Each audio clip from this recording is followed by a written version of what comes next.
Mësimi i dytë, çka na bën mirësi dhe çfarë gjurmë është na lek ky bajram. Vallahi si mos në gjurmë të mira e kënaqësi ky bajram, kur si sot apo në këto ditë që janë gëzuar njerëzit nuk gëzohen kurrë në ditë të tjera.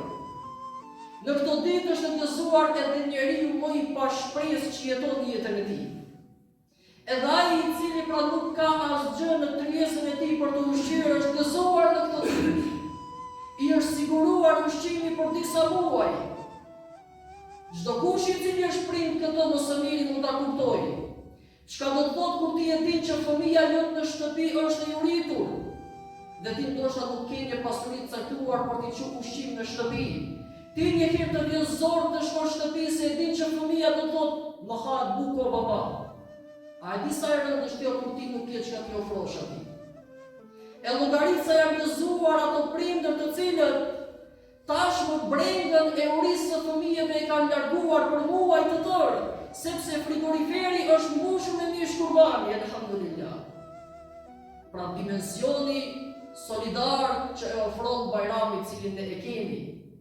E sa prindër janë gëzuar sepse fëmijët e tyre kanë shkuar për bajram dhe i kanë vizituar, i kanë përqafuar, i kanë puthur në banë, e o kanë uruar bajramin.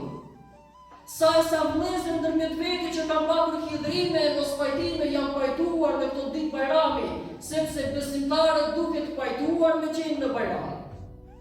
Jo me i dhënë përparësi egos dhe epshit, por me bajt në hidhrim me vllaun tonë, që jeni brenda një fjale la ilaha illallah Muhammedur Rasulullah.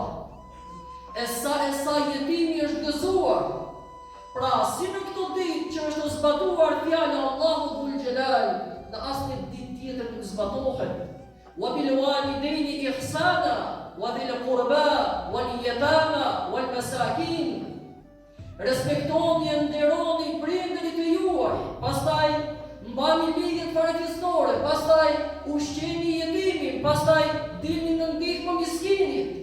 Kur më mirë se sa në këto ditë është zbatuar kjo fjalë e Zotit Dhul Jalal. Kur ndonjëherë prindërit gëzohen siç gëzohen në këto ditë me fëmijët e tyre. Kur ndonjëherë shtrindorën vëllezërit për pajtesë sa që e shtrin në këto ditë të bajramit. Kur ndihmohet i varfëri ashtu sikur se ndihmohet në këto ditë të bajramit. Qoftë në fitër bajram, qoftë në kurban bajram, dhe kur ndihmohet miskini se sa që ndihmohet në këto ditë të bajramit. E si mos jetë festë këto ditë?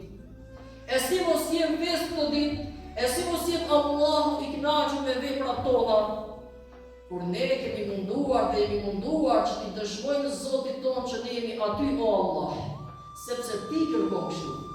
Dhe ne jemi të gatshëm të sakrifikojmë e shpenzojmë nga pasuria jonë, duke thirrë kurbane, duke shpërndar sadaka e duke u afruar me njëri tjetrin. Kur lidhjet farefisnore vizitohen siç vizitohen në ditët e bajramit.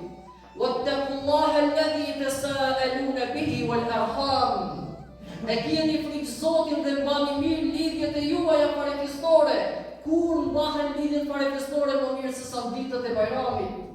Vizitohet kushëri e vizitohet farefis dhe kështu me radhë. Marrin rrugën njerëzit të udhëtojnë kilometra e kilometra për të shikuar kushëririn e tij, për të shikuar tezën e tij, për të shikuar hallën e tij, miqën e tij dhe kështu me radhë. Kur më mirë se sa ditët e bajramit. Prandaj kemi arsye pse jemi të gëzuar dhe kemi arsye pse i themi festë pikërisht këtyre ditëve, nga se